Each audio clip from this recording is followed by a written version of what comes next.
In any sales conversation, you can be the influencer. This means you control the conversation and steer it in the direction you desire. Just like someone who is in the driver's seat of a car and therefore has influence to move the car in any direction. So you can move it towards a close, you can move it for the purpose of relationship management, you can move it for the purpose of getting referrals. And today's video, I'm going to show you how you can influence your next sales conversation. My name is Iyore with 20,000 salespeople across several countries, including Nigeria, Ghana, USA, UAE, Rwanda. I'm an author of several books and resources on sales, and I'm featured on a lot of media platforms to talk about successful selling. I worked in an organization where I was going to target to sell to 20 high net worth individuals. I was able to bring 21 high net worth individuals to the organization in a single month. I also participated in a sales competition where I won, and I was sent for the World Cup for an all-expense paid trip. I moved to another organization where I was able to double my portfolio by over 100% in just 11 months. I'm CEO for Advantage and our specialties in Salesforce management. This means work with sales teams, partnering with the sales and the teammates to help them optimize sales results and get sales results faster and in record time. Ladies and gentlemen, picture a scenario where three friends have one car and three of them can drive and love to drive.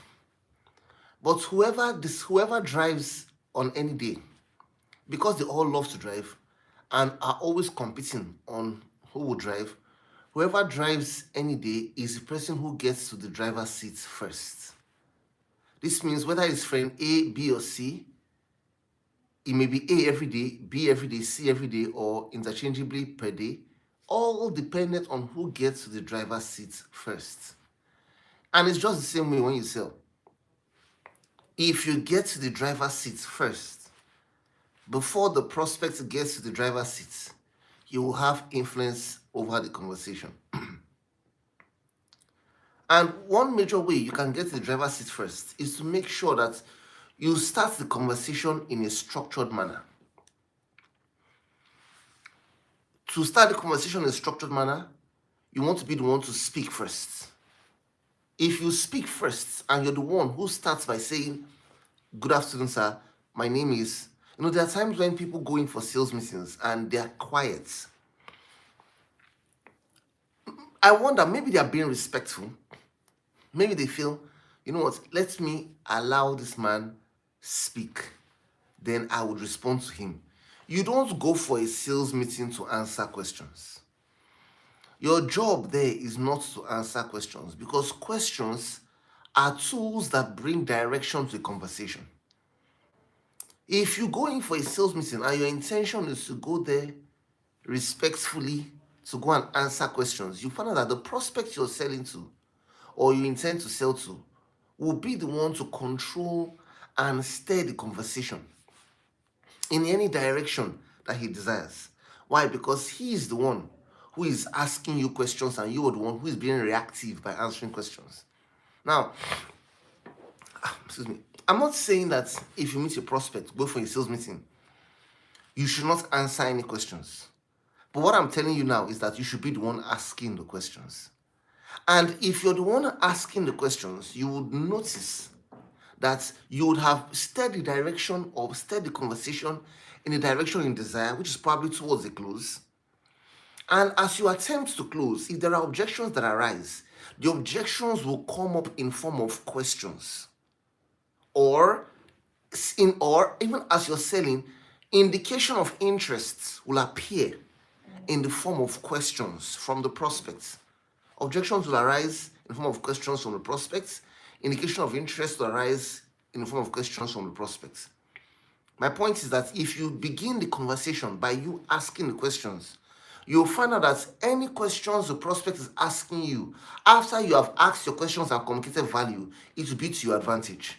It will either be because you're going to use it to be able to help them handle their objections, which will lead to the close, or it will be to your advantage because his questions, the prospect's questions, will be a sign to you that the person has been listening and is interested in what you have to say. Or shows that the person is ready to make a buying decision. So my point is, be the first to lead the conversation. Sales requires order. If there is disorder when you sell, it will affect the outcome. If there is order when you sell, it will move the outcome in the positive for you. And the order I'm saying is that you begin by asking questions. I know somebody asked me a question one day, says, Iyore, you said we should begin by asking questions, but I went in for a meeting. And this is why we have what we call the sales performance brand, where we work with your sales team within a month. You give us a few days in that month to ensure that we help them master all the skill sets they require to sell. Then we test for performance over a period to make sure that the skills have settled and aligned in the minds of your people. Now, when we do this thing for some of our clients, we have some feedback in terms of, oh, this is what I experienced on the field.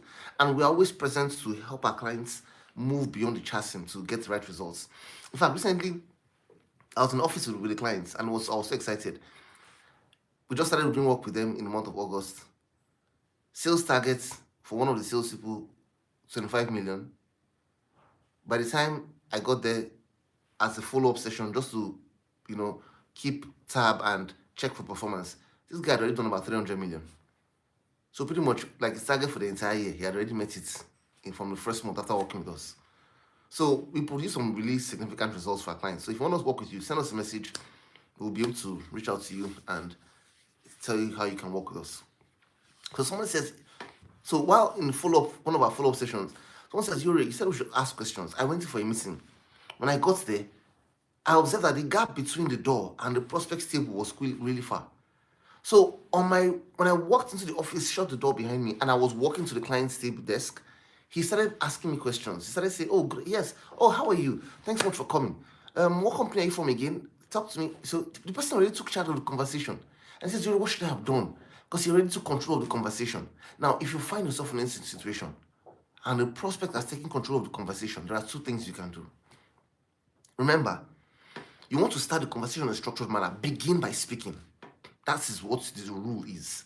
But if for any reason you notice that the gap between the door and the prospect's table, or the prospect was very assertive and started the conversation first, two things. Salespeople answer questions with questions. Salespeople answer questions with questions because we want to take control of the conversation. So, for example, if a person should ask you, okay, so what's your company? What company are you from? Tell me about how what your products or services are. You can take control this way. Oh, okay, sir, I'll get to that shortly. We hope you don't mind. We'd like to ask our clients a few questions, just 3 to 4 questions, to see how we can be of help to them. These are questions we like to ask most of our clients to make sure that we can provide them maximum value. Hope you don't mind. Can I go ahead, sir? What happens? Automatically, the person realizes that, oh, okay, you know what? These are questions you like to ask most of your clients. The questions are not going to be too many. They are just going to be 3 or 4 questions. Okay, no problem. Let me give you my attention so you can ask me these 3 to 4 questions and I can see how you can be of help to me. In the prospect's mind, they are calm and are ready to listen to you. Then you can take control of the conversation again. Another way is just imagine the person says, okay, so how much is it? How much is it? Right? And you say, okay, how many would you like? You see, you are taking control back by asking a question. How many units would you want? You're taking control back by asking a question. So my point is that take control. Take control of the conversation. Imagine someone says, okay, so how are you? Okay, I'm very fine, sir. How are you too? How's work been? You see? You immediately take control back. You answer and take control back. So it's either there are 2 ways. It's either when the person asks you a question, you're replying with a question, or when the person asks you a question, you reply with a very short answer and quickly respond with the question. So you see, with these 2 ways, you take control of the conversation and you steer the conversation towards a close. So when you're going for a meeting today, be the first to speak. Good afternoon, sir. Thanks so much for having us here today. My name is, I work with, hope you don't mind, I'd like to ask you a few questions, just 3 to 4 questions. These are questions I'd like to ask most of our clients so we can be of help to them. Can I go ahead, sir? You take control and you can influence the conversation to the direction that you desire. Alright, thanks so much for watching today's video. Please remember that you should have your questions planned. Write them out so that you know what exact questions to ask. The more meetings you go for, the more you will see a trend on the best questions that work for you when you sell. So if you haven't watched the next video, please watch the next video. If you haven't subscribed, please subscribe here as well. I look forward to seeing you in the next video. Thanks so much for watching. Talk to you soon.